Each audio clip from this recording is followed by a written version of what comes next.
You ever have anybody like text you when they want to text you, but then when you reaching out to them, they just ignore you? I got things to do, and that is protecting my energy. What's up, y'all? It's your girl MJ, aka the Barefoot Hooper. How you guys doing? I know I said that I was gonna upload, like, you feel me, twice every month. Well, today I thought it was very important to kind of upload this because like I've recently told you guys, I'm going through my own like little personal, obstacle with friends and family, and those are like the main things that kind of transpire in life, you know what I'm saying? Like, you have broken friendships and broken family ships, I guess you could say. I wanted to just navigate down protecting your peace again, and not allowing the emotion of guilt or pity to affect how you operate when you're dealing with people who may carry some toxic traits. I wanted to just, talk about it and share my own like personal things without sharing too much. So just showing you guys that it's okay to stand your ground, and like when you know someone's not good for you, whether it's a parent, a friend, a cousin, an auntie, an uncle, grandpa, grandma, or a sister, like,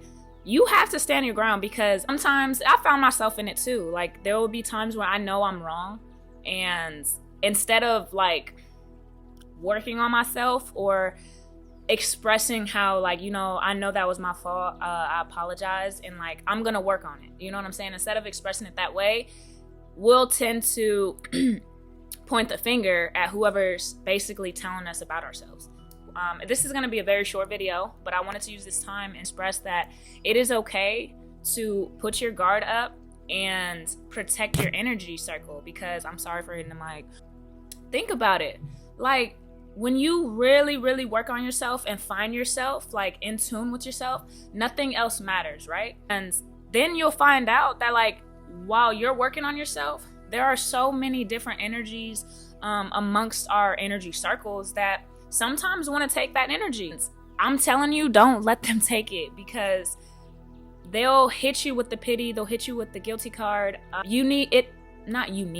it is important to pinpoint the different toxicity and relationships, because there are toxic relationships in family, toxic relationships or toxic friendships, and sometimes people will blame you for their life circumstances or the way that they're feeling in the moment. I just want to tell you that you're special, and your energy and the love that you carry is very sacred, okay? And so if you find yourself and you work very hard on ascending your soul, nothing really could break you. Like, don't get me wrong, like, there will be things that kind of shift your focus or might deteriorate like, the balance for a second, or like the frequency. Please just stand your ground, because when you really, really isolate yourself and start understanding what energy is, you start taking yours a little more serious and not allowing the energy of others to validate you, break you, or define you. And so, baby, listen, smile, tell them that it's not you. I didn't mean to say that. Tell them, you don't necessarily even need to tell them that it's them, you know who you are, you know what kind of love you carry, and if you are operating from pure intentions only, God sees that.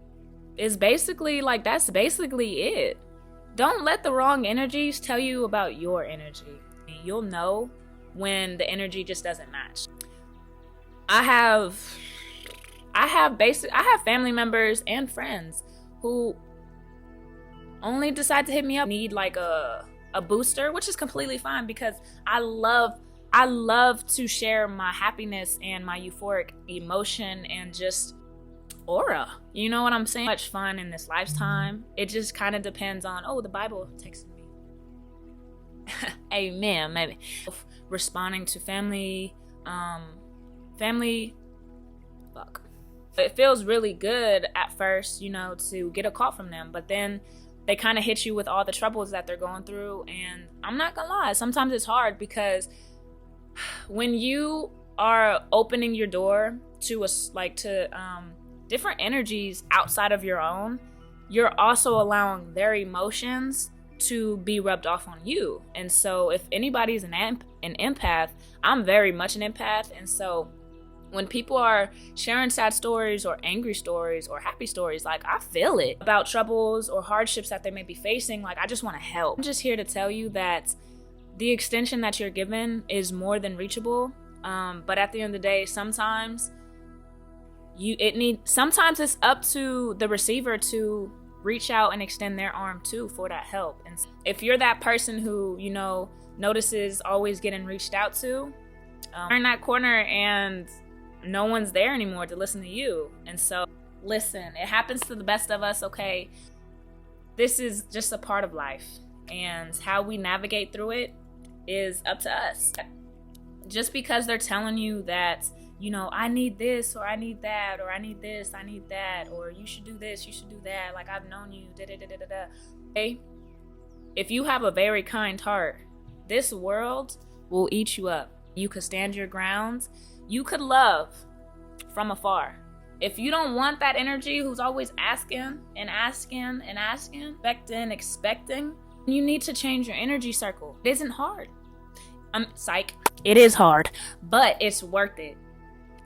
The quicker you learn to protect your energy circle, it's easier to understand what someone else is going through. Because a lot of the things that you're going through right now, some people can't get through.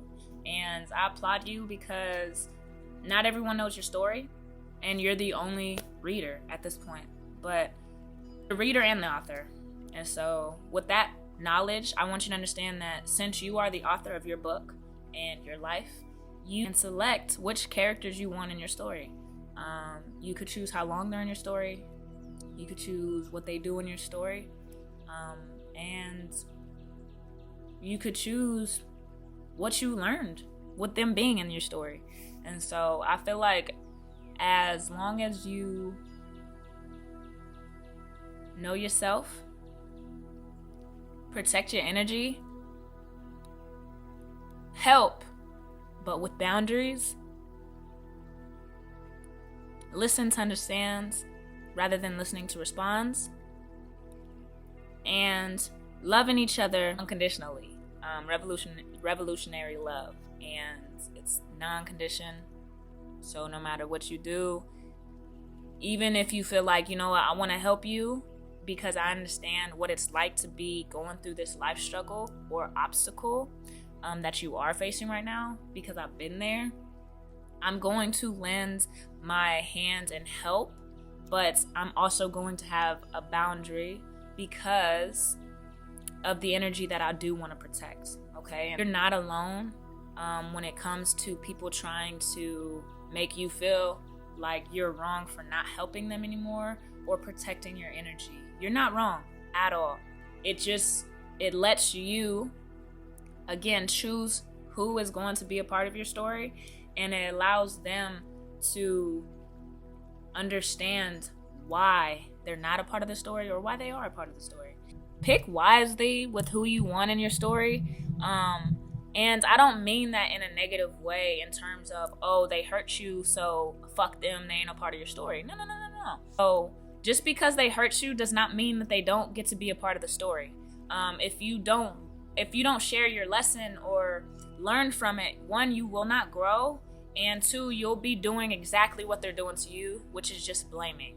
You're not the only one who is learning how to set boundaries. If you're a kind soul and you're somebody who is really giving, understands that takers do not have boundaries, and so as givers, we need to learn to set them, okay? And if you don't, the taker will just keep taking and taking and taking until you don't have anything else to give. So protect yourself, love others more, but also with boundaries. Stand your ground. Know the type of energy you hold inside your heart and the aura that your body, carries. Your uplifting spirits, spread God, and help each other. Listen, I love you, But I love myself a lot. Feel me?